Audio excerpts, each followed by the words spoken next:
Welcome to my channel. আজকের ভিডিওতে class 4-এর রায় Martin প্রশ্নবিচিত্রার first unit টেস্টের মানে প্রথম পর্যায়ক্রমিক মূল্যায়নের পরিবেশের সমাধানটা করব। তো আগে দেখবে অনেক সমাধান করে দেওয়া হয়েছে, অঙ্কের সমস্ত চ্যাপ্টারেরই সমাধান করে দেওয়া হয়েছে। যদি না দেখে থাকো আমি ডেসক্রিপশন বক্সে লিঙ্ক দিয়ে দেবো, প্লেলিস্ট থেকে দেখে নিও। এটা 2024 সালের নতুন কোশ্চেন ব্যাংক রায় মার্টিনের প্রশ্নবিচিত্রা। তো আজকে এইটার পরিবেশটা সমাধান করব। এখানে বলেছে দেখো, সঠিক উত্তরটি নির্বাচন করো। বালিদ্বীপের বাঘ, এক শৃঙ্গ গন্ডার, গোলাপি মাথা হাঁস ভারতের বিলুপ্ত প্রাণী। তাহলে এটা হবে গোলাপি মাথা হাঁস। এটা বিলুপ্ত হয়ে গেছে। এক শৃঙ্গ গন্ডার এখনও বিলুপ্ত হয় নাই, বিলুপ্তির পথে। সেই জন্যে গোলাপি মাথা হাঁসটা অ্যান্সার হবে। এবার দেখো, পাথর, লোহা, লবণ কঠিন মৌলিক পদার্থ। দেখো তিনটে পদার্থই যেটা দেওয়া আছে, পাথরও কঠিন পদার্থ, লোহাও কঠিন পদার্থ, লবণও কঠিন পদার্থ। কিন্তু পাথরটা মৌলিক পদার্থ নয়, লবণটা হচ্ছে যৌগিক পদার্থ। তাহলে অ্যান্সার হবে লোহা, মৌলিক পদার্থ। এবার দেখো বলেছে ঘি, মাখন, নারকেল উদ্ভিজ্জ ফ্যাট জাতীয় খাদ্য। তাহলে ঘিটাও ফ্যাট জাতীয় খাদ্য, মাখনটাও ফ্যাট জাতীয় খাদ্য, আর নারকেলটাও ফ্যাট জাতীয় খাদ্য। কিন্তু দেখো ঘি মাখন কী থেকে পাওয়া যায়? দুধ থেকে, মানে এটা গরুর দুধ থেকে পাওয়া যায়। তাহলে প্রাণীর দুধ, তাহলে এটা উদ্ভিজ্জ ফ্যাট নয়। উদ্ভিদ মানে হচ্ছে গাছ, তাহলে গাছ থেকে যে ফ্যাটটা পাওয়া যায়। প্রাণী থেকে তো ঘি মাখন এগুলো পাওয়া যায়, গরুর দুধ থেকে, অন্য দুধ থেকে। কিন্তু নারকেলটা হচ্ছে উদ্ভিজ্জ ফ্যাট, এটা উদ্ভিজ্জ ফ্যাট। এবার দেখো, খেজুর, ফণিমনসা, বাবলা গাছের পাতা কাঁটায় পরিণত হয়েছে। এটা হবে ফণিমনসা। বাবলা গাছের পাতা আছে, খেজুর গাছেরও পাতা আছে, আর এদের পাতাগুলো ফণিমনসার যে কাঁটায় পরিণত হয়েছে। এবার দেখো, এখানটা বলেছে যে ড্যাশ দিয়ে আমরা বস্তুর ওজন পরিমাপ করি। তোমাদের বইয়ে যেটা দেওয়া আছে সেটা হচ্ছে বাটখারা দিয়ে বস্তুর ওজন পরিমাপ করি, কিন্তু আসলে এটা ওজন হচ্ছে স্প্রিং তুলার সাহায্যে হবে। তাহলে স্প্রিং তুলা যন্ত্রের সাহায্যে, স্প্রিং তুলা যন্ত্রের সাহায্যে। তোমাদের বইতে যেটা দেওয়া আছে ওটা হচ্ছে বাটখারা দিয়ে বস্তুর ওজন পরিমাপ করি। তো দাঁড়িপাল্লা দিয়ে, মানে ওটা সাধারণ তুলা যন্ত্র বলা হয়, ওইটা দিয়ে বস্তুর ভর মাপা হয়। স্প্রিং তুলা যন্ত্রের সাহায্যে বস্তুর ভার বা ওজন মাপা হয়। এর পরেরটা হচ্ছে দেখো, যে তাপ আসলে এক প্রকার কি? তাপ আসলে এক প্রকার শক্তি। তাপ এক প্রকার শক্তি। এবার দেখো, ড্যাশের আবরণ থাকার জন্য দাঁত সবচেয়ে মজবুত হয়। এই দাঁতে কিসের আবরণ থাকে?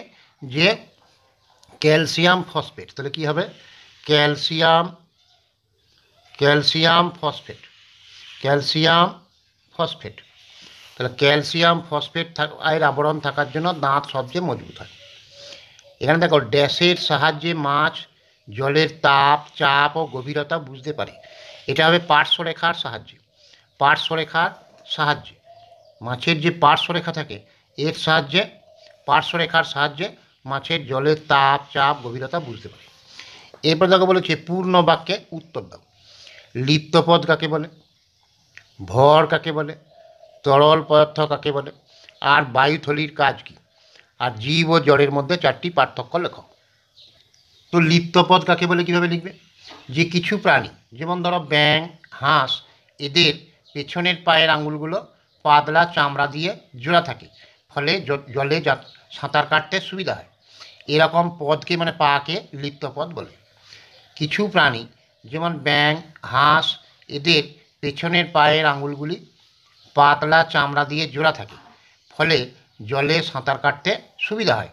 এইরকম পদকে, মানে পাকে লিপ্তপদ বলে। এবারে ভর কাকে বলে? কোনো বস্তুর মধ্যে যে পরিমাণ জড় পদার্থ থাকে তাকে বস্তুর ভর বলে। কোনো বস্তুর মধ্যে যে পরিমাণ জড় পদার্থ থাকে তাকে বস্তুর ভর বলে। কোনো বস্তুর ভর হলো তার নিজস্ব ধর্ম। কোনো বস্তুর ভর হলো তার নিজস্ব ধর্ম। উঁচু ক্লাসে গিয়ে তোমরা পড়বে যে আর একটা কথা লিখতে পারো, যদিও তোমাদের নেই গো, যে ভর স্কেলার রাশি। এটা উঁচু ক্লাসে গিয়ে পড়বে। তো কোনো বস্তুর মধ্যে যে পরিমাণ জড় পদার্থ থাকে তাকে বস্তুর ভর বলে।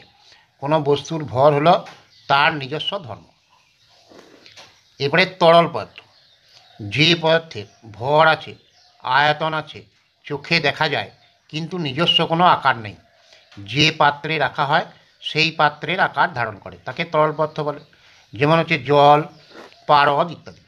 এবার দেখো গ্যাসীয় পদার্থেরও ভর আছে, আয়তন আছে, কিন্তু খালি চোখে দেখা যায় না।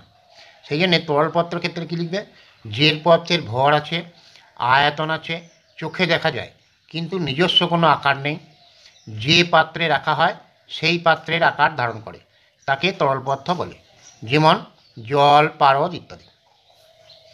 এরপরে বায়ুথলি। এই বায়ুথলির কাজ কী? বায়ুথলিটা ইংরেজিতে অ্যালভিওলাই বলা হয়। তো বায়ুথলির কাজ হলো গ্যাসের আদান প্রদান করা। শ্বাস প্রশ্বাসের সময় গ্যাস সংরক্ষণ ও বিনিময় করতে ব্যবহৃত হয়। বায়ুথলির কাজ হলো গ্যাসের আদান প্রদান করা, শ্বাস প্রশ্বাসের সময় গ্যাস সংরক্ষণ ও বিনিময় করতে ব্যবহৃত হয়। এর পরের প্রশ্নটা ছিল দেখো, জীব ও জড়ের পার্থক্য। তো একদিকে লিখবে জীব, একদিকে জড় পদার্থ। জীবের কি জীবন আছে, জড়ের জীবন নেই। জীবের বৃদ্ধি হয়, জড়ের বৃদ্ধি হয় না। জীব বংশ বিস্তার করতে পারে বা করে, এটা বংশ বিস্তার করে না। জীব উত্তেজনায় সাড়া দেয়, আর জড় পদার্থ উত্তেজনায় সাড়া দেয় না। তাহলে জীবের জীবন আছে, জড়ের জীবন নেই। জীবের বৃদ্ধি হয়, জড়ের বৃদ্ধি হয় না।